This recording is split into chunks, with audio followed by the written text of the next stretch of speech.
Sensoscopie, le podcast de l'intelligence sensorielle. Quand on nage avec les requins, mieux vaut ne pas saigner.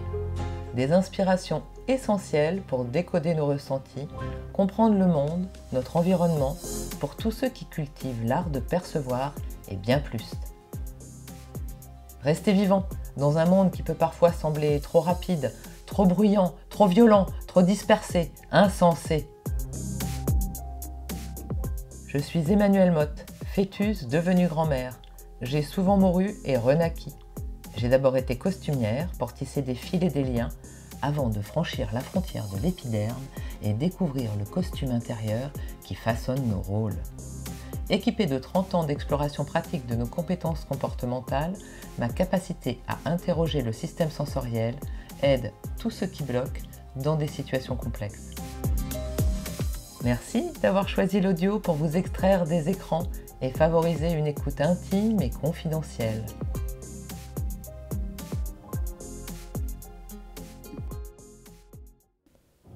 Voici le 14e épisode de Sensoscopie avec Christelle Tépaz. Nous parlons ensemble yoga, deuil, musique et plus principalement hautbois, montagne, ski, mode, collection, zen et zazen, Cambodge, temple d'Angkor et papillon magique, magie, magie, magie du papillon. Bref, nous parlons initiation, une initiation au long cours qui opère des transitions professionnelles et des expériences déterminantes, un processus de déclic qui mène à l'évidence. Un épisode sur la quête de beauté et d'intensité, de sensibilité au monde qui s'incarnerait dans une vie spirituelle pratique au quotidien ordinaire. Je vous laisse vous installer confortablement et prendre ce temps d'écoute comme un moment d'intériorisation qui résonnera plus ou moins selon vos sensibilités. Vous êtes prêts? Alors je vais laisser mon invité du jour se présenter. Je suis Christelle, depuis maintenant à peu près 14 ans, j'enseigne le yoga Iyengar. On parle de l'étude du corps, de l'enracinement et de l'alignement du corps, voilà, pour toucher vraiment sa verticalité, son centre, sa respiration, et surtout retrouver cet espace, cette dimension d'espace à l'intérieur de soi, et de respiration bien sûr. C'est une pratique comme la méditation. C'est-à-dire qu'on va tenir les postures, c'est-à-dire quand je dis tenir, on va rester dans les postures, étudier les postures, et à partir de là, on va pouvoir, c'est vraiment l'étude de méditation à la posture, parce que la particularité aussi chez Iyengar, c'est qu'on reste longtemps, avec les années d'études, on a la capacité de pouvoir observer et comprendre comment le corps fonctionne, diriger les muscles, les directions, donner des courants. Enfin, c'est vaste et à travers les postures, on s'étudie soi-même en fait. Oh. Et alors avant de t'étudier toi-même, j'aimerais qu'on revienne, si tu le veux bien, à cette photo que je t'ai demandé d'amener, où tu es une petite fille. Oui, qui doit avoir à peu près 6 ans. Ouais. Et je suis avec mon amie Laurence, qui est comme ma sœur. On a un jour de différence de naissance. Et Laurence, c'était vraiment un amour profond avec elle. Elle était malade malheureusement, elle avait une leucémie.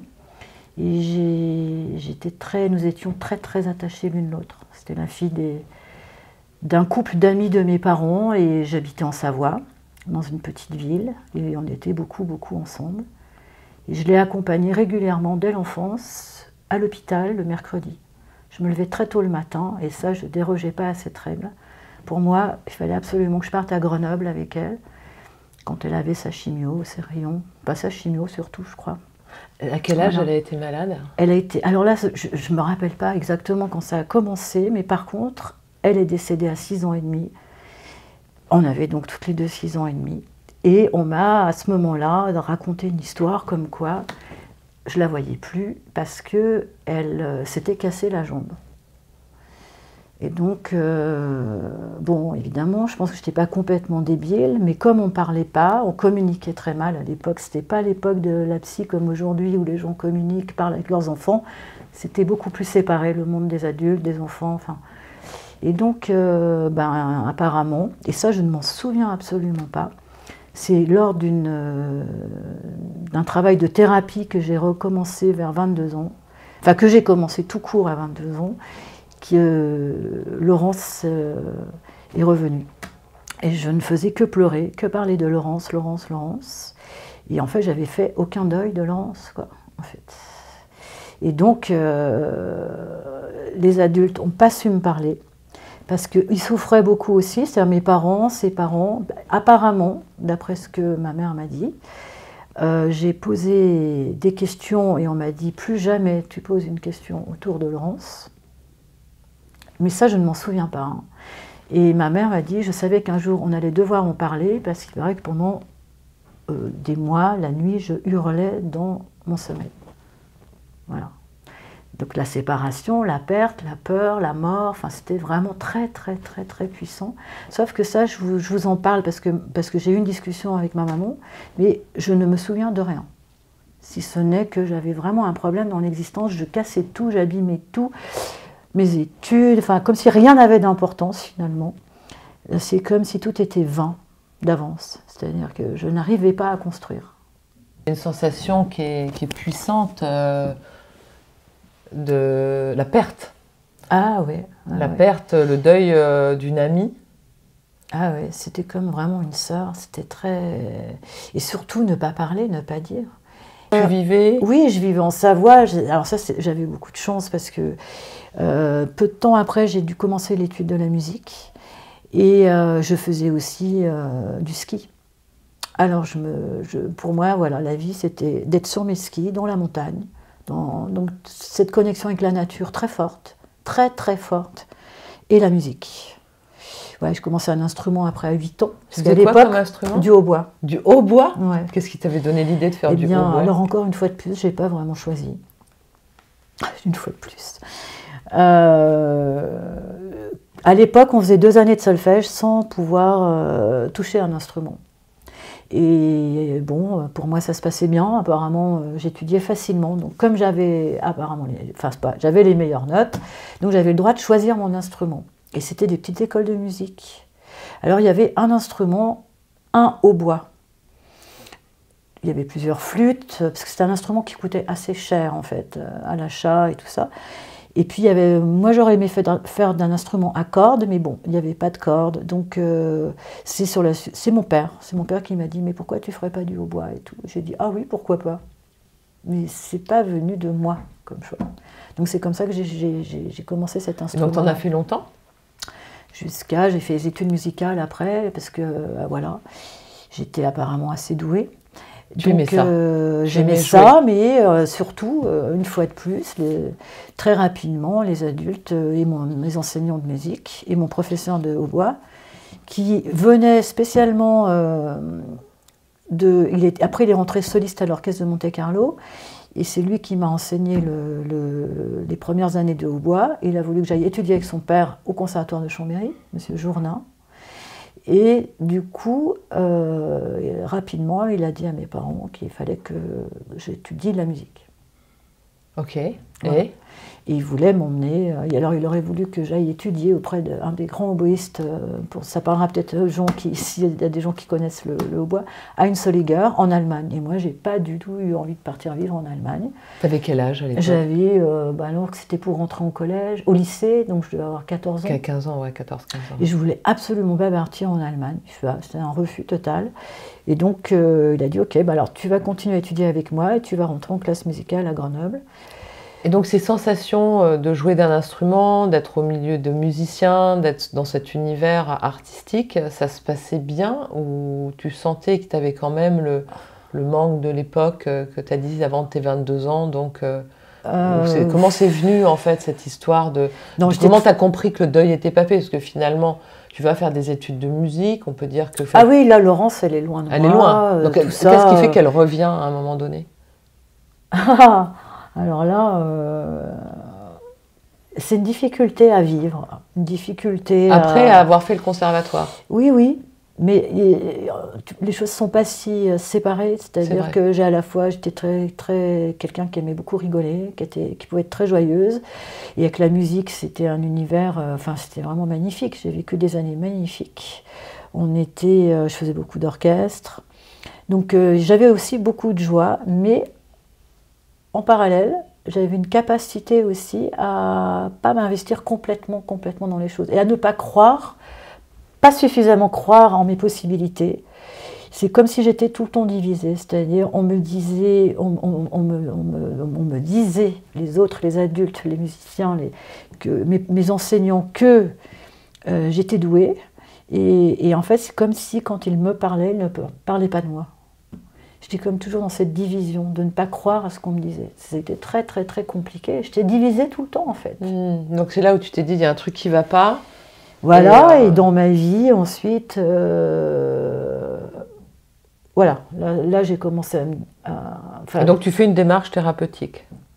Voilà, ça c'est plutôt vers 22 ans. Entre-temps, j'étais à Grenoble en classe musicale, j'ai eu mon bac, je suis partie à Paris. Et là, ça commençait à être très compliqué. Je suis rentrée aussi au conservatoire de Rouen, j'ai étudié 1 an avec le soliste de l'Intercontemporain, Arignon, Daniel Arignon. Mais j'étais déjà plus là, en fait. Plus là. Plus là dans le sens où je ne croyais pas à ma destinée. Je ne pensais pas que je pouvais arriver à m'en sortir avec la musique, avec les concours, avec toute cette pression et avec ce manque de confiance que j'avais en moi. Il y avait un réel décalage qui s'est installé à l'intérieur de moi entre comment on me voyait et comment moi je me percevais. Et en plus, ce qui est quand même pas négligeable, c'est que les concours, ça devenait très difficile mentalement et je me voyais pas du tout, comme si j'avais pas le mental pour réussir. Et donc, dans ces milieux-là, c'est très discipline, il y a beaucoup de rigueur, ça me plaisait beaucoup. Mais je ne me donnais pas les moyens et la possibilité suffisante de pouvoir rivaliser avec des gens qui ne doutaient pas, qui étaient vraiment... J'ai vraiment aimé ces années de musique, j'ai vraiment aimé jouer, mais la pression pour moi était trop difficile à supporter en fait. Pas suffisamment confiante, en moi qui n'y croyais pas. Ok. Et donc quand tu regardes aujourd'hui cette petite Christelle, si tu prends la photo, tu la regardes dans les yeux, bien profondément, que tu reconnectes à elle, au-delà de la sensation de cette époque, de ton ami qui est parti, est-ce qu'il y a d'autres sensations qui te viennent de l'époque? Très tôt, j'ai regardé les choses, le monde qui m'entourait avec une distance, comme si j'arrivais pas. Je me disais, la vie, ça peut pas être ça, ce que je vois autour de moi, il y a quelque chose de plus grand. Alors ça, je le trouvais dans la nature, sur mes skis. C'est-à-dire, c'est l'espace, c'est la nature. Là, j'étais heureuse. Les éléments. Quand j'arrivais avec les êtres humains, les hommes, les adultes, le monde de l'école, je voyais l'hypocrisie déjà, je comprenais. Je ne mettais pas forcément des mots dessus. Mais déjà, je sentais beaucoup de faux. Et les enseignants, même à l'école, non, parce que beaucoup de choses, enfant, j'étais très choquée par ce que je voyais autour de moi, même à l'école primaire, comment les instituteurs, ils nous jugeaient beaucoup, même des fois, dans une petite ville comme ça, sur nos vêtements, suivant la famille d'où on venait. Je sentais que déjà, il y avait les classes sociales. Ah ouais. Tu sentais la pression et le jugement. Tout à fait. Et pour moi, la musique était... Le fait que je fasse un instrument et de la musique classique, j'ai compris que là, je pouvais attraper quelque chose qui allait m'extraire aussi, ou qui allait me donner la possibilité, en tout cas, de sortir d'un milieu ou de... Je ne peux pas très bien le... Enfin, j'ai senti quelque chose qui allait me sauver. Une ouverture. Une ouverture. Et de rencontrer des gens. Une sensibilité aussi. Une sensibilité. Parce que tu as une sensibilité. Mais oui, parce que finalement cet instrument m'a sauvée, parce que mes émotions passaient par là. Et c'est pour ça que toute petite déjà, mais dès les premières années, on m'a dit mais qu'est-ce qu'elle est musicienne? Qu'est-ce qu'elle est musicienne? Et moi je ne comprenais pas. Parce que c'est pas moi, c'est pas moi. Oui, c'est moi, mais c'est pas moi, je décidais pas, on ne décide pas. On ne choisit pas, on a de l'émotion, une sensibilité, on l'exprime, et puis les adultes vous renvoient quelque chose que vous ne comprenez pas forcément. Ils vous encensent aussi et vous ne comprenez pas non plus. C'est comme si... Parce que pour vous, c'est normal, enfin, c'est vos émotions, ça passe par... c'est pas réfléchi. Ouais, je comprends. Parce que dans la tête d'une petite enfant, on est un peu épidermique et puis on ne rationalise pas forcément, surtout à 6 ans et demi. Et donc, cette sensibilité-là de 6 ans et demi... si tu la regardes, cette petite fille, aujourd'hui, est-ce qu'elle est fière de ce que tu as fait de toi? Oui, quand même. quand même, c'est... Enfin, fière, je sais pas. Je sais pas. Vraiment... Elle te dirait quoi? Elle te dit quoi quand tu l'écoutes? Mais c'est une bonne question.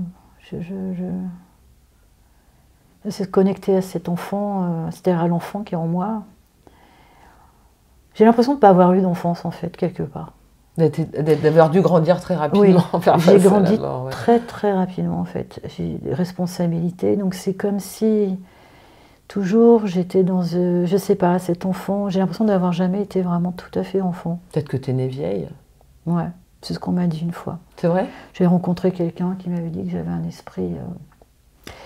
que j'étais dans la fin de mes réincarnations, que j'étais une vieille âme, Oui. Alors je sais pas. Oui, je vois. Mais non, on parle de ça, hein, sur des gens qui ont déjà eu plein de parcours et puis qui viennent peaufiner. T'as l'impression que tu viens peaufiner, et que donc du coup tu reviens puis tu dis, ils en sont encore là? Mais attends, mais il y a 500 ans, ils en étaient déjà là. C'est quoi l'histoire? C'est très bizarre. Comme si j'ai jamais réalisé ça. Okay. Qu'est-ce que c'est d'être enfant, en fait, tu vois, c'est l'innocence. C'est l'innocence. Bah ça, tu vois, j'ai l'impression que je l'ai vite perdu, cette innocence. Enfin, je sais pas. Ok. Ça peut arriver. Ouais. En tout cas, il y a... Parce que pour pouvoir... J'ai vite pris conscience de la disparition, de la mort, ouais. d'une urgence à fonctionner, à sauver les autres. À sauver les autres. Mais c'est-à-dire ou à me sauver moi-même d'ailleurs. Mais... Enfin, en tout cas, tu avais une maturité de perception assez jeune qui te donnait une responsabilité. C'est ça que j'entends, c'est ça? C'est sûr, oui. Tu étais responsable, tu avais une mission, il fallait faire quelque chose. Ouais, je peux comprendre ça. Et du coup, ça s'est décliné comment? Dans un premier temps, j'ai étudié la musique, puis un jour, j'ai tout arrêté. Tu as eu un déclic? Il y a eu un J'ai dit non, je pourrais pas, je peux plus. C'est trop de pression, trop de pression. Plus. Et je me voyais... Enfin, je ne voyais pas ma vie autrement qu'à l'époque, musicienne d'orchestre ou rien. Je ne me voyais pas du tout enseigner. Ouais. J'ai un peu donné des cours quand on est jeune étudiant, on cachetonne un peu, on donne un peu... Et ça ne me déplaisait pas d'ailleurs, mais je ne sais pas, je me disais non, je ne vais pas être enseignante. Et donc, celle-là, ça a commencé à être très difficile. Et là, je me suis dit, je vais tout arrêter. Donc, on vit avec son instrument, mon bois, c'était, je ne m'en séparais pas. C'était ma seconde peau. Et là, ça a été très dur. Là, ça a été la décision de tout arrêter, mais c'était comme si c'était ma vie qui en dépendait. Mais à un moment donné, tu décides d'abandonner le hautbois. Voilà, ça c'est... Je vois que j'arriverai pas. Ça va être très très compliqué pour moi d'arriver à être musicienne d'orchestre, en fait. Il y a très peu de place, les concours c'est dur. Je passais mes étés ou à faire de l'orchestre ou à préparer les concours au Conservatoire supérieur de musique. Et ça joue vraiment, il y a vraiment du niveau, il y a des gens qui en veulent vraiment et ça trace. On n'a pas le temps d'avoir des états d'âme. Voilà. Et moi j'en ai beaucoup trop. Donc tu n'as pas pu faire ça, en tout cas c'était pas ton... J'ai senti que ça serait compliqué pour moi. Donc tu as abandonné le navire. Et donc j'ai préféré tout abandonner, donc c'est-à-dire une séparation énorme. Le jour où j'ai dû annoncer ça, dire à mon père, parce que en fait c'est mon père qui était un fou de musique. Oui, ce que j'ai quand même oublié de dire, c'est que pour lui la musique c'était tout. Donc le fait que ses enfants, pour lui, apprendre la musique, étudier la musique, c'était tout aussi important que d'apprendre à lire et écrire. Lui-même, il était musicien? Non, mais il aimait la musique. Alors mon grand-père, il était dans un groupe de folklore et il jouait du violon. Voilà, et je pense que mon père était un homme qui communiquait absolument pas, qui ne pouvait pas exprimer quoi que ce soit à travers les mots, la parole, d'où ma peur de parler souvent et de m'exprimer. Et pour lui, l'expression, c'était à travers la musique. Et pour lui, la musique, c'était tout, les émotions passaient par là. Donc avec mon père, j'avais une relation intéressante dans le silence et dans l'observation, mais on ne communiquait pas par les mots. C'était impossible. Et du coup, à un moment donné, tu dois lui dire... Donc je dois lui dire que j'arrête. Pour lui, j'étais sa fierté avec la musique. Et puis, de réussir ou voilà, de se dire... Mais en fait, c'était pour lui, quoi. Enfin, ça aurait pu être pour moi aussi, c'est pas que j'aimais pas, mais c'était trop fragile cette histoire. Et j'avais un père qui était fragile, qui a, à ce moment-là, j'avais à peu près 20 ans, a fait des dépressions. Il a commencé à faire une grande dépression dans sa vie, nerveuse. Donc tu dis, si jamais je lui dis que j'arrête le bois, je vais le tuer. Voilà, je lui ai dit, il n'a rien tué. dit, c'était tout dans les regards, mais c'était très très dur pour moi. C'était très très très dur ce qui s'est passé. Tu as senti que ça allait l'achever? Ben, il m'a regardé, il a tourné le dos, il est parti. C'est-à-dire qu'une fois de plus, on ne communiquait pas. Et t'es déçu? T'es déçu. Ils avaient réussi leur existence. Mais ils faisaient quoi, ton papa, comme métier? Mes parents, mon père, il avait monté sa société d'ambulance et de... Voilà, il allait sauver les autres. Il sauvait les autres. Et moi, j'ai passé beaucoup de temps avec lui dans la voiture. Donc j'adorais partir en voiture avec mon père. On allait dans les hôpitaux, aller à Chambéry, à Grenoble. J'étais derrière lui. Enfin, je m'asseyais derrière. Et puis, il faut savoir aussi qu'à l'époque, il n'y avait pas de bureau extérieur. Le téléphone était à la maison. Donc moi, je prenais les appels quand mes parents n'étaient pas là, pour les urgences, pour tout. Et je ne savais pas encore écrire quand je devais retenir des informations pour transporter du sang parce qu'il y allait avoir une opération. Donc on avait une petite clinique encore à l'époque dans ma ville, qui était Ugine. Il y avait encore une clinique à l'époque, il y avait beaucoup plus d'hôpitaux, de cliniques. Et de là, ils appelaient à la maison, on devait transporter du sang. Donc moi, je devais donner l'information à mes parents, mais je ne savais pas écrire encore à l'époque. Et tout le monde, dans les hôpitaux, il disait, mais elle est incroyable, Christelle, elle retient tout, parce que bon, les enfants, on a de la mémoire. Donc j'étais toujours quand même dans cette chose très grave qui était il faut retenir parce qu'il va y avoir une opération, il faut transporter du sang, il faut sauver les gens. Mais je n'arrive pas à exprimer qui je suis, mes problèmes, mes peurs, parce que je me dis, bon, déjà, eux, c'est difficile. Mon père tombe en dépression, pour ma mère c'est difficile, donc j'arrive jamais finalement. Je sens qu'ils vont pas pouvoir m'aider, qu'ils vont jamais pouvoir m'aider en fait à ce niveau-là. Donc je suis toujours plutôt dans l'idée de ne pas leur rajouter de soucis. Et moi je leur dis non mais ça va, mais en fait ça va pas du tout. Ça va pas du tout jusqu'à une époque, parce que entre-temps, je vais commencer à faire des études de mode, mais oui, il se passe beaucoup de choses quand même. Je change encore, je vais étudier pour faire une école de style. Parce que voilà, ce qui me plaît, c'est la beauté. Toujours le fil conducteur, c'est la beauté. Alors la mode, ok, c'est superficiel, mais il y a la beauté. Et puis quelque chose de, voilà, oui, cet univers de beauté, des vêtements, des gens, des femmes. Les années 90... Voilà, c'était une autre époque, dans la mode 80-90. Les photographes, enfin tout cet univers de photos, de beauté, tout ça m'attire énormément. Puis ça me paraît plus léger, quelque part, je me dis tiens. Voilà, donc je m'amuse beaucoup. Aussi, ces années-là, j'ai besoin de légèreté et d'être dans quelque chose de plus concret. Voilà, si je fais ça, bon, je vais réussir plus facilement à trouver un emploi, c'est pas des concours, c'est pas la même histoire, quoi. Je sens que je vais pouvoir intégrer, enfin être plus indépendante, gagner ma vie et faire quelque chose de sympathique, c'est-à-dire voilà, travailler sur les défilés. J'étais coordonnatrice de collection, donc j'étais non seulement avec des belles femmes, des beaux hommes, faire des beaux vêtements, enfin voilà, c'était... Même si c'est un métier de responsabilité, toujours, parce que j'étais coordinatrice de collection. Donc je devais m'occuper des collections hommes et femmes, réunir toutes les informations entre tous les corps de métier, ce qui n'était pas rien. Mais voilà, j'ai pris les choses à bras-le-corps, je m'amusais, et à la fin, c'était pour les défilés. Alors c'est très superficiel dans un sens, mais pas que. D'être dans la beauté, c'est quelque chose. Donc je passe quelques années avec ça. Mais il se passe quelque chose, c'est que je commence à avoir des crises d'angoisse, mais plus que ça, des crises de panique. C'est-à-dire que mon corps se met à me parler à un niveau que je ne peux plus avancer dans la vie. J'ai des moments où j'ai des palpitations cardiaques, des tétaniques, enfin comment dire, je ne pouvais plus rentrer dans le métro, je ne pouvais plus avancer dans la vie, quoi. Il y avait quelque chose, un message qui était envoyé par mon corps, que je ne comprenais pas, et qui me rendait la vie au quotidien très difficile. C'est-à-dire, c'est comme si, presque tous les jours, vous avez l'impression que vous allez mourir. Impossible d'avancer. Impossible Je sens qu'en fait, au fond, je suis dans une vie, je comprends rien, je fais ce qu'il faut faire parce qu'on n'a pas le choix, il faut avancer, mais au fond, c'est pas moi. Il y a quelque chose qui fait que je réponds toujours, comment dire ça, que je ne suis pas en phase avec moi-même, que je me mens profondément. Qu'en fait, je suis dans la mode, ça m'amuse, mais au fond, c'est pas moi. Qu'en fait, je me dis, oui, j'ai arrêté la musique, mais ce qui se passait dans la musique, c'était d'un autre niveau. Et cette intensité, où est-ce que je vais la retrouver? Et cette vérité. J'ai l'impression que tout ce monde-là, c'est... Ce sentiment quand même d'avoir besoin d'intensité et de vérité, tu dis. Ouais, toujours. Donc c'est ça ton fil conducteur, beauté, intensité, vérité. Et d'être en phase, voilà, de vérité, d'émotion. Parce que quand on joue de la musique, on joue d'un instrument et qu'on joue des œuvres, et on rencontre des gens d'abord passionnants.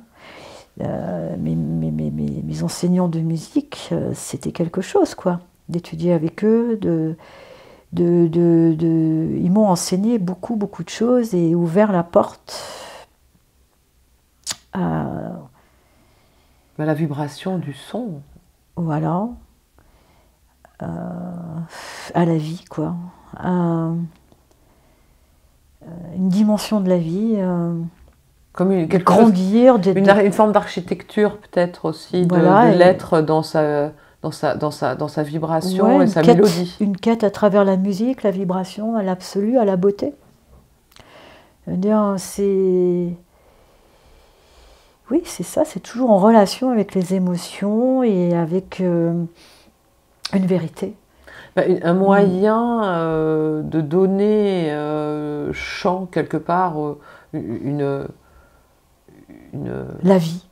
Une mélodie, ouais. À une orchestration de ce que tu ressens en tout cas. Ça permet d'exprimer quelque chose peut-être, ouais, que de garder tout. Oui, c'est ça.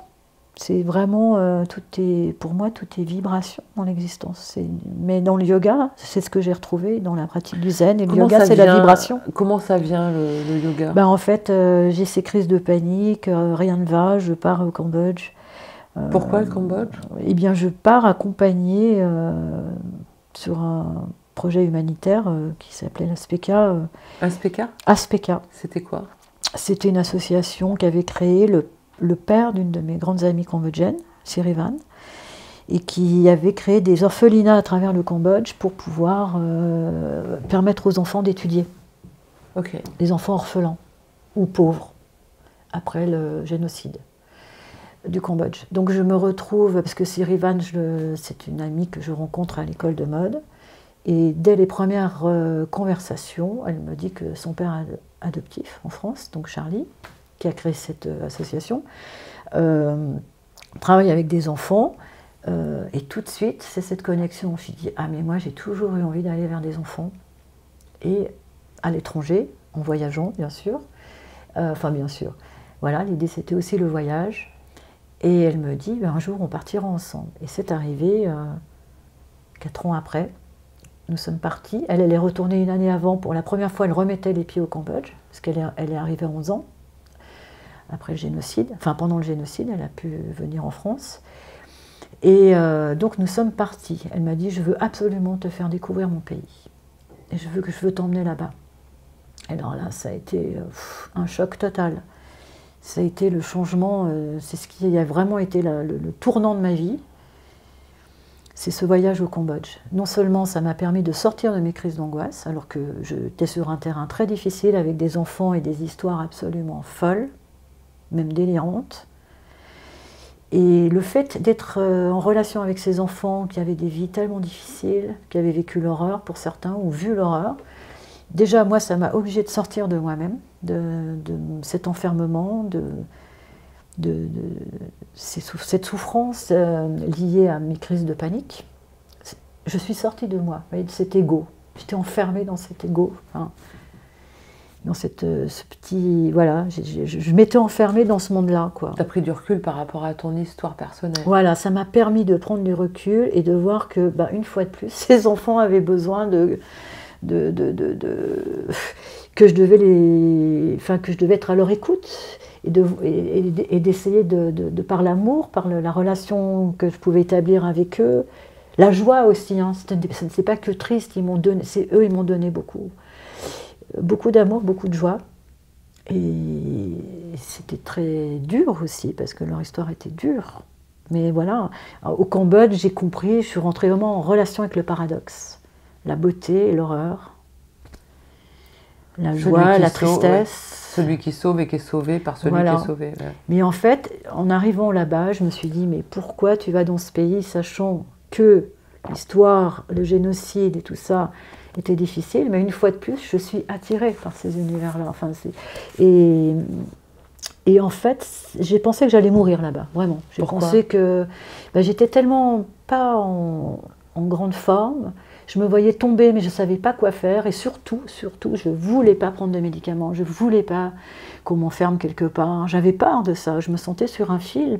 Et donc, je me suis dit, non, moi, c'est pas ça. C'est comme si je savais qu'il fallait que je trouve vraiment que je me mentais. Il y avait quelque chose en moi qui n'était pas en accord et qu'il fallait que je trouve d'une façon différente. Alors, comment ? C'est là où ça allait être assez difficile. Et en partant là-bas, je me suis dit, bon, de toute façon, tu n'as rien à perdre. Vu où tu en es, tu vas partir au Cambodge, et puis de toute façon, tu vas mourir là-bas. Et bien oui, je suis morte. Ça, c'est vrai, mais ça, je crois que je suis morte. C'est ton ego qui est mort là-bas. Voilà, en fait, ça a été mon soin.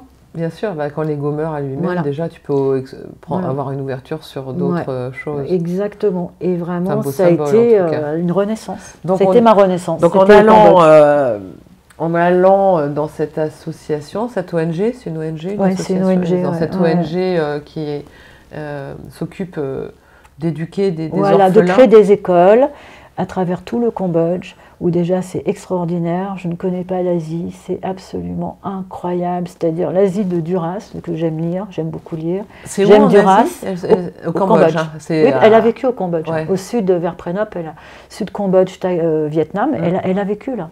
Donc d'ailleurs le barrage du Pacifique, je me demande si c'est pas tourné, si ça se passe pas au Cambodge, ou en tout cas sud-Vietnam. En tout cas voilà, je suis passée dans un village où elle a vécu. Tu y resteras combien de temps dans cette ONG ? Ça j'y suis restée quoi, je sais plus exactement, 2 mois. Et là c'est comment dire, une nouvelle vie. Déjà l'Asie c'est une claque.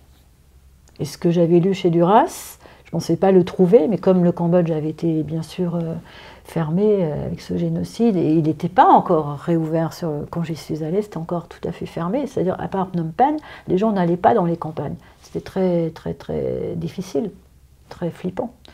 Donc, nous, on avait des laissez-passer, on allait de partout, et même sur un dernier bastion, vers Pailin, où c'était encore les Khmers rouges. Là, c'était la route la plus effrayante que j'ai faite de ma vie, avec les Khmers rouges, les croisés des Khmers rouges et leur regard, je veux dire, ça vous marque à vie. Hein. Ça rigole pas. Là, on sent que notre vie, elle tient à pas grand-chose, quoi. Il suffit qu'ils pètent un plomb et ils vous tirent dessus. Enfin, c'était comme ça. Mon chaos, j'ai rencontré un chaos, puis on va encore plus grand. Et finalement, c'est pas mal d'aller dans le chaos. Hein. On veut, en tout cas, c'est pas que c'est pas mal, c'est que des fois, tu n'as pas le choix de traverser la forêt inhospitalière sous le tonnerre et les éclairs par une nuit de pleine lune. Et encore, c'est assez doux, ce genre de choses. Ouais, c'est pas faux. Comparativement à ce que tu racontes. Ouais, c'est pas faux. Donc, tu rentres du Cambodge avec quelque part une vitalité un petit peu retrouvée. En fait, au Cambodge, il se passe énormément de choses, mais un jour, je me retrouve dans les temples d'Angkor, et puis à l'époque, vraiment magique, il n'y a personne. Donc il n'y a pas de touristes, il n'y a rien, évidemment, c'était complètement fermé. Ils étaient en train de déminer le pays, donc vous voyez, il y avait des mines antipersonnelles de partout. Donc j'y suis allée 2 fois dans mon séjour dans le site de Siem Reap, le site de temple, un lieu extraordinaire dans la jungle. Enfin, déjà, c'est incroyable comme endroit. Et ce jour-là, je monte au sommet d'un des temples. C'est pas Angkor Wat, c'est un autre temple, parce que c'est très grand. Hein. C'est grand comme à peu près Paris-Île-de-France. Le site est très grand, et les paysans vivent là. Enfin, je veux dire, il y a la vie, quoi, autour des temples. C'est pas un lieu... les gens vivent au milieu des temples. Et puis, il se passe quelque chose avec un papillon. Ça fait un moment que je suis sur les terres du Cambodge, que j'entends plein d'histoires, que je me sens de mieux en mieux. Intérieurement, il se passe beaucoup de choses. Et ce papillon qui est là, qui ne me quitte pas, sur ma main, sur mes cheveux. Je m'amuse à le mettre sur mon... Alors, il est de quelle couleur? Il est jaune. Il est jaune, un petit papillon jaune.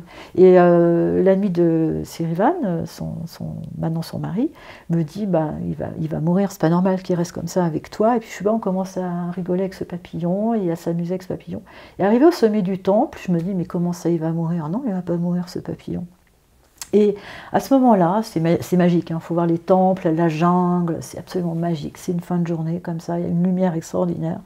Et ce papillon, je lui parle et je lui dis de s'envoler, enfin de prouver qu'il n'allait pas mourir. Et il part, il s'envole.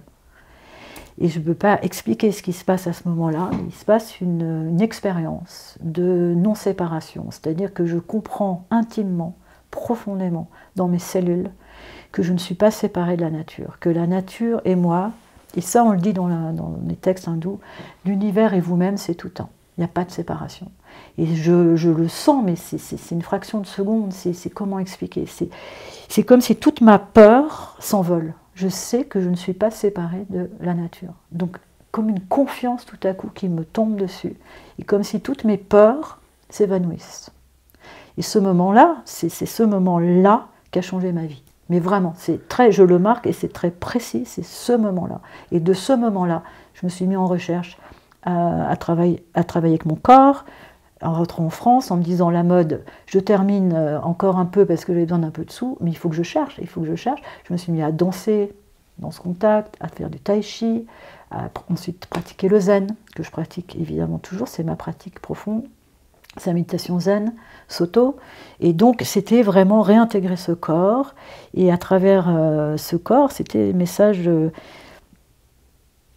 ce lien profond et sécurisant qu'on a tous, mais plénitude totale, non-peur, la non-peur. Je vois tout à fait. Et le temple de zen qui se situe à côté de Blois, qui s'appelle la Gendronnière, Maître Deshimaru, qui a amené la pratique du zen en Europe, et il était en France, il s'est établi en France en 67, il a appelé ce château de la non-peur. Toute pratique doit nous amener dans cette dimension de la non-peur. Mais derrière la non-peur, il y a la joie. La joie, et la joie profonde. Tout début d'éveil. L'illusion de la séparation, déjà, voilà. Quand elle tombe, c'est un petit début d'éveil, parce que c'est vraiment une barrière à la... C'est une libération, parce qu'il n'y a plus la souffrance. Mais voilà, ça m'a ramené finalement à cette joie de l'enfance, quand j'étais dans la nature et dans la montagne. Et quand j'étais au Cambodge, il y avait ce lien avec la nature, avec les enfants, avec la simplicité, avec la terre. Je me suis dit, je suis une fille de terrain. Moi, je suis une fille qui a besoin d'être sur le terrain, d'être en contact. Moi, les bureaux, tout ça, c'est pas un truc pour moi, en fait. Ok, je bossais dans la mode, je me disais, mais enfin, je vais quand même pas perdre ma vie à aller dans un bureau. C'est quoi ça? Je sens que je dois rentrer dans une dimension tout autre. Alors, voilà, c'était cette reconnexion. Et le yoga Iyengar?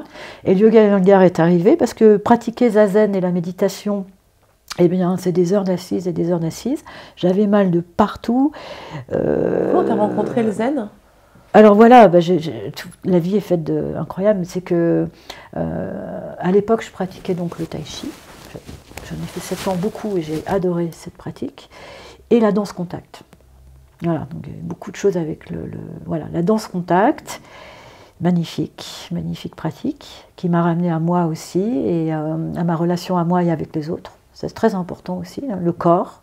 Parce que j'ai vu que voilà, on a quand même souvent un problème, même dans nos relations, avec le corps de l'autre, qui peut créer un vrai problème dans la relation intime aussi, par exemple. Parce que si on ne se connaît pas, si on n'est pas bien avec soi, comment on peut rentrer en relation avec le corps de l'autre?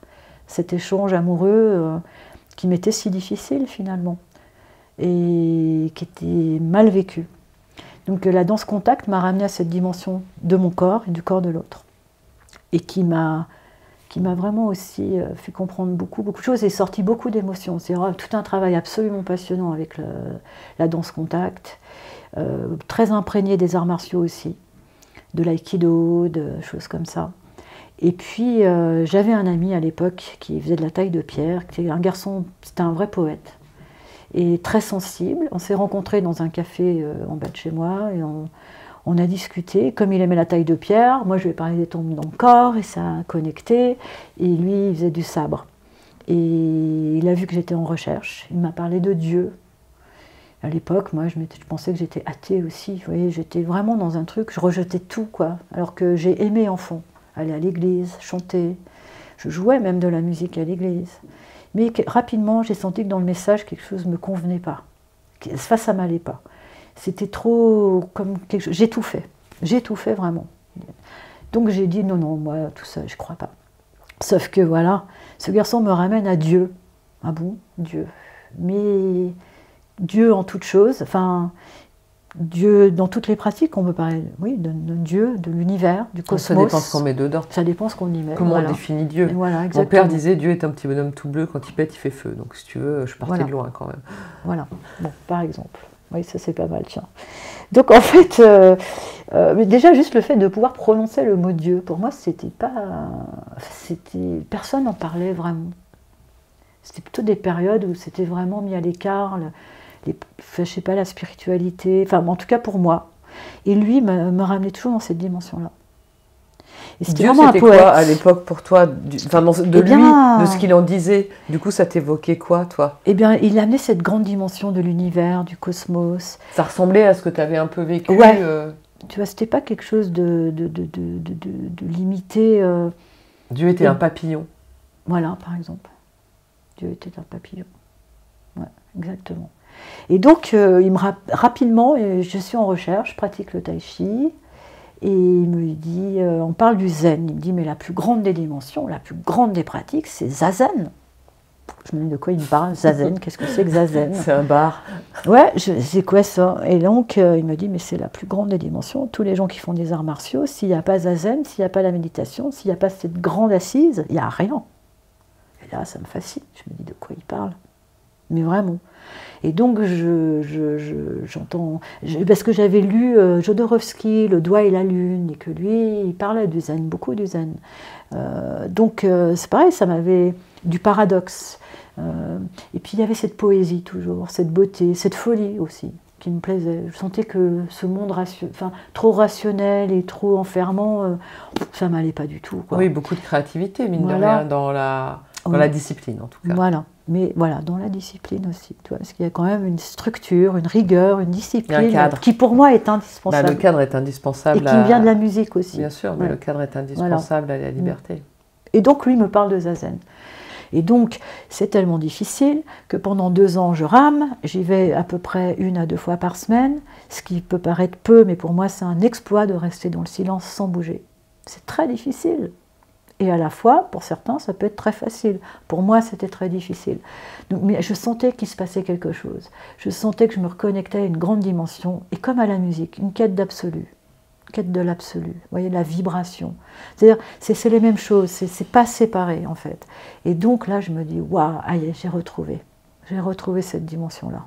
De la musique, de la beauté, de l'absolu, et dans le silence. Ah, magnifique. Et donc, voilà, c'est l'aventure qui commence, sauf que quand même, physiquement, c'est difficile, malgré le fait que je fasse du tai chi, de la danse, et j'ai un ami moine, un jour, 2 ans après, parce que je parle à personne, et personne ne me parle, et il y a des sourires, je sens une attitude bienveillante des gens, mais ce que j'adore, c'est que personne ne vient m'emmerder. Je suis tranquille, parce qu'il y a la peur. Vous voyez, les gens, quand vous quittez tout dans votre vie, vous changez, vous êtes en recherche. Les gens ont peur pour vous, les gens qui vous aiment aussi. Ils se disent, mais qu'est-ce qu'elle fait? Elle est folle. Elle va où? Comment elle va faire pour vivre? Il faut avoir il faut suivre son cœur et son intuition, et c'est profond.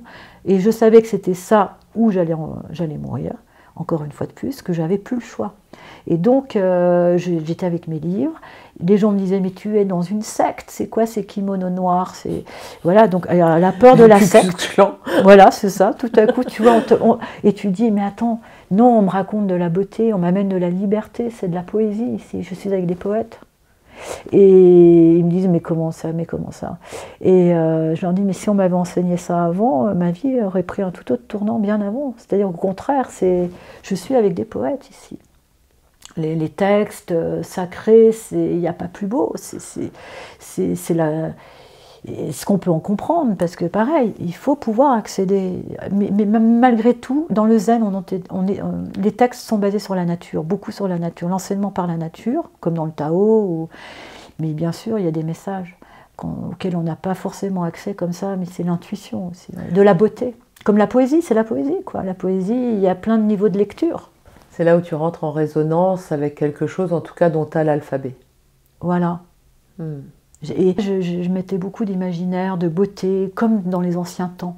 C'est-à-dire, comme en Chine, si on voulait étudier la calligraphie, Fabienne Verdier, elle le dit, quand elle approche les maîtres là-bas, elle doit pendant 6 mois faire un trait. Et dans le trait, le calligraphe voit ses émotions à travers ce qu'elle met dans un trait, la façon de tracer ce trait. Comme l'art du tir à l'arc. Exactement. Ça, le zen, dans l'art chevaleresque du tir à l'arc, quand je l'ai lu la première fois, j'ai rien compris, mais j'ai su que là, il y avait quelque chose.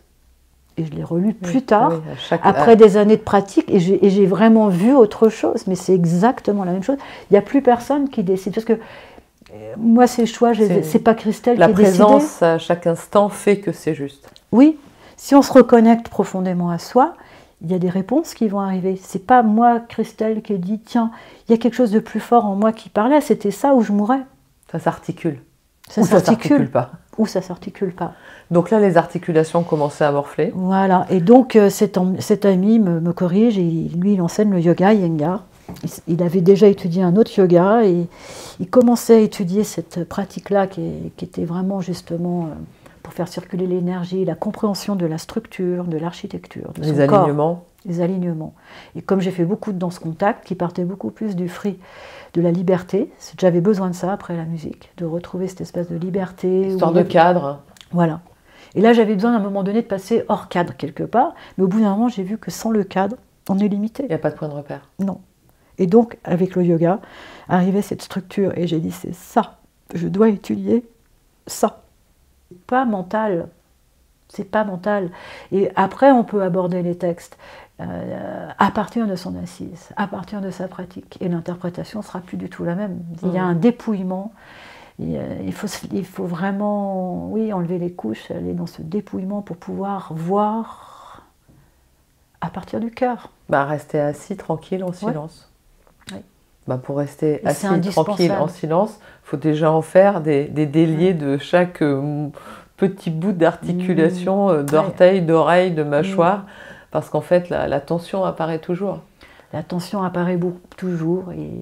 Mais c'est intéressant en même temps, parce que l'idée d'absorber la tension et de ne pas vouloir être contre ou de l'enlever, mais de la traverser, là, il y a quelque chose de l'acceptation totale et qui fait de la libération. Oui, et puis surtout, on réalise des choses très profondes, que tout est impermanent. Il y a des jours, il y a des moments, même dans la même journée, où votre zazen, votre assise, c'est magnifique. Vous avez l'impression que là, vraiment, tout est tellement magnifique. Et puis l'instant d'après, le zazen d'après, vous vivez l'enfer. Parce qu'il y a quelque chose qui s'est réveillé quelque part, ou même dans le mental, oui, comme rien n'est séparé. On vit vraiment cette histoire de l'esprit, du mental, du corps, comment c'est pas séparé. Et donc on passe par des états très très différents. On n'est jamais établi quelque part. Il y a pas... On n'est jamais arrivé nulle part. Tout est mouvement. Ça n'existe pas. Tout est mouvement. Tout est mouvement. Et le maître de yoga, Bikasi Iyengar, disait toujours, quand vous voyez des gens qui vous disent qu'ils sont éveillés ou qu'ils sont arrivés, méfiez-vous, méfiez-vous. Lui, jusqu'à la mort, il a pratiqué. Il a enseigné. Jusqu'à la mort, il n'y a pas... Quand on est sur ce chemin-là, ça ne s'arrête jamais. Et c'est un nettoyage quotidien que de pratiquer, que de se remettre toujours... chaque jour, de voir, d'observer, mais ça se fait beaucoup plus rapidement et beaucoup plus facilement avec les années et la pratique. Et quoique, on ne sait pas ce qui peut rejaillir, on ne sait pas. Parce que rapidement, c'est bloquer l'énergie dans les bassins. C'est tout un monde. Hein. En tout cas, le yoga Iyengar t'a permis de travailler le corps de façon à ce qu'il soit plus disponible pour les autres pratiques, en tout cas. Exactement, c'est-à-dire que l'énergie, la structure, ça s'est mis à mieux circuler. Et du coup, pour l'assise où on est là à ne pas bouger, ça a changé complètement ma pratique. Et ta façon de sentir ton corps aujourd'hui? Complètement, oui. C'est-à-dire vraiment une liberté beaucoup plus grande. On associe la spiritualité à beaucoup d'éther, d'air. Mais en fait, j'ai choisi des pratiques comme le zen, comme le yoga Iyengar, qui sont beaucoup plus yang, ou comme le tai chi. Je faisais un tai chi, c'était un yang originel, donc c'était vraiment l'enracinement. Et donc j'ai compris intuitivement qu'il fallait que je m'enracine, et j'ai compris que dans mon bassin, en tai chi chuan, j'ai compris que ça circulait très mal entre mes jambes et mon haut du corps. Et donc j'ai travaillé beaucoup, beaucoup, beaucoup là-dessus. Et le yoga Iyengar m'a amené dans une structure, comprendre, aller plus loin, parce que c'est un travail une vie suffira peut-être pas, mais quand on n'a pas commencé enfant, qu'on n'a pas ouvert les corps correctement, que suivant nos natures de corps, on voit que l'énergie ne circule pas. Et ce que tu dis, c'est que finalement, avec des corps bloqués et l'énergie qui ne circule pas, ça crée des inflammations, des maladies, des nervosités, voilà. des colères, des pulsions, des dysfonctionnements. En tout cas. C'est-à-dire que la colonne vertébrale, c'est notre cheval de bataille. Tout le système nerveux le long de la colonne vertébrale, l'histoire du ventre aussi, de toute la... On parle beaucoup de macrobiote, mais de la santé des organes du ventre, de la respiration du ventre, c'est lié au système nerveux. Alors, on parle d'éveil, on parle de réalisation, on parle de... Chez les soufis, il y a les danses, il y a les dervish Turner, il y a les chants. La plus grande des dimensions, disait toujours mon enseignant, Faek Beria, c'est la bhakti. La bhakti, c'est la dévotion. C'est d'arriver dans cette dimension du cœur. C'est-à-dire que finalement, tous ces exercices, c'est sympa, mais ça nous prépare pour ouvrir ce cœur, cette dimension, cette ouverture à l'univers, au chant, à la beauté, c'est-à-dire chanter le monde, la beauté du monde, c'est-à-dire se réconcilier vraiment. Il n'y a que ça en fait, il n'y a rien d'autre. Célébrer la vie. Célébrer la vie. Est-ce que tu as l'impression de célébrer la vie aujourd'hui? Eh bien, beaucoup, beaucoup plus qu'avant. Gratitude, voilà un mot important dans ce monde, la gratitude. Savoir remercier ceux qui nous ont donné, qui nous remercient. Peut-être que encore, j'étais dans cette quête d'un maître. J'ai eu plusieurs maîtres, plusieurs enseignants, et aujourd'hui, je trouve, parfois on me dit oh oui, mais toi, tu as toujours besoin d'idolâtrer ou d'avoir un maître. Mais les gens ne comprennent pas, qui ne savent pas. Qu'il y a des gens qui ont touché à des choses beaucoup plus grandes et qui sont là pour vous aider à grandir. On est des enfants, l'humanité est au niveau de l'enfance. Comme un enfant a un maître à l'école. Oui, mais sauf que notre humanité, elle est au niveau de l'enfance, elle n'est pas très très développée. Et si on prend conscience de ça et qu'on veut devenir un être humain, je veux dire, à un moment donné, il faut se mettre en chemin. Hein. Dans ton enseignement, oui. Comment tu transmets, ça se passe un cours avec toi? Toujours à travers, comme l'étude posturale, donc l'étude de soi à travers son corps, se réapproprier ce corps, d'observer justement l'équilibre du corps, enfin c'est toute l'étude de l'alignement, à droite, à gauche. Bien sûr, l'axe central, toujours, c'est la colonne. Oui, le centre, la colonne, l'instant présent, ici et maintenant. Comment on place sa tête par rapport à la colonne? Comment on regarde? À partir d'où on regarde? Vous voyez, c'est comment regarder l'équilibre.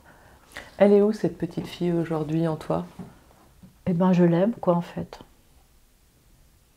Elle vit comment? Comment elle se manifeste? Et tu vois, là, ça m'amène une émotion. Oui. T'en as bien pris soin. J'ai la chance de rencontrer des gens magnifiques qui m'ont renvoyé des choses toujours positives sur moi et qui m'ont aidé sur le chemin. Parce qu'on n'est pas tout seul, s'il n'y a pas quelqu'un qui te tend la main, bien sûr, il faut vouloir la prendre, cette main. Mais j'ai eu de la chance de rencontrer des gens magnifiques. Et toi aussi, toi, c'est une très très belle rencontre de ma vie. Merci. Même si on ne se connaît pas tant que ça, mais c'est toujours été des moments vrais, de vrais échanges.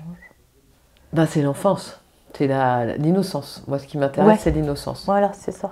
C'est de retrouver l'innocence, avant qu'on soit structuré, formaté, suradapté. Voilà.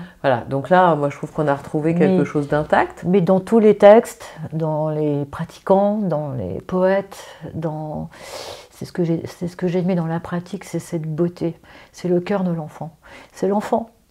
C'est ça. Et c'est pour ça que les enfants, pour moi, c'est tellement précieux que les enfants, c'est... J'ai pas d'enfants. J'ai pas voulu en faire. J'ai pas pu. C'est pas que parce que je ne me sentais pas à la hauteur. Si, mais... Enfin, j'ai jamais été enceinte. T'as eu un avortement? Non, jamais. Par contre, j'ai été avec des hommes qui voulaient avoir un enfant avec moi. Mais moi, je ne me sentais pas à la hauteur. J'étais trop en recherche avec moi. Je sentais que je ne pouvais pas assurer. Pour moi, c'est tellement précieux, la vie, finalement. Il fallait déjà que tu sois parent de toi-même. Alors, voilà. En plus, il fallait que tu sois parent d'un autre enfant. C'est bien dit. Donc, voilà, je pense que quand on décide de faire un enfant, c'est précieux, c'est la vie, quoi. On ne peut pas faire n'importe quoi. Puis il y a tellement d'enfants qui ont besoin de maman. Exactement. Mais j'aime leur énergie, j'aime bien...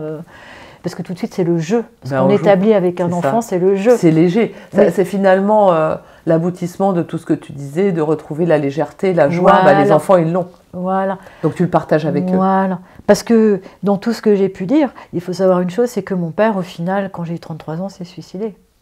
Donc ça a amené un poids d'une lourdeur hallucinante. Et je n'ai de cesse depuis, et je suis tout à fait réconciliée avec lui, et avec tout ça, j'ai aucun problème, et j'ai pas de problème de parler de la mort et du suicide. Pour moi, voilà, c'est... 33 ans, t'en étais où, toi? Eh ben, je pratiquais le zen, heureusement, depuis déjà 2 ans. Et ça m'a sauvée parce que j'ai vraiment, tous les matins, été au dojo. Et ce lien, quand je parlais de l'invisible tout à l'heure, pour moi, c'était ma connexion avec mon père tout le temps, tout le temps. Je l'aidais à se libérer. Il était parti, mais je savais que ce lien était là entre lui et moi. Ça existait tout le temps. Et donc ça aussi, après, je n'ai eu de cesse que... Oui, je suis très très réconciliée avec tous les morts autour de moi. Bah, t'es une sacrée passeuse. Hein. Et donc voilà la légèreté. Mais pas l'insoutenable légèreté de l'être. Quoique. À la fin, quand vous voyez des échanges ou des grands maîtres, au final, ils se marrent. Mais c'est ça. Ce sont des grands enfants parce qu'ils ont enlevé les voiles. Et ce que je comprends, c'est que plus on se libère et plus on voit que le monde n'est qu'illusion. Et c'est pas tout l'un ou tout l'autre. Et on pense souvent que c'est chiant. Moi, j'étais la première à penser, oh là là, l'équilibre, mais on va s'ennuyer dans l'équilibre. Qu'est-ce que c'est chiant? Pas du tout. Vive l'équilibre. Vive l'équilibre. Merci Christelle. Merci Emmanuel. Bel équilibre à toi. Merci. Équilibre, et vous, comment ça s'équilibre? Si cet épisode vous a inspiré et que vous avez envie d'explorer le yoga Iyengar, le zen ou le zazen, de chanter, de danser, d'embrasser qui vous voudrez, libre à vous de vous autoriser à pratiquer et ressentir et de vous laisser expérimenter le goût de la joie qui se cache parfois bien loin de la surface. Retrouvez Christelle à l'atelier du yoga à Paris 18e ou trouvez un dojo à côté de chez vous ou un zafu, ce fameux petit coussin de méditation pour avoir le dos un petit peu aligné, et vous asseoir chez vous et prendre un temps de silence et d'alignement, écouter les réponses à vos questionnements. On se retrouve quant à nous le 23 mars avec une histoire de tribu plein de bon sens et d'ici là, respirez largement jusqu'au fond des os et laissez le silence s'installer pour résorber le brouhaha du monde qui gronde.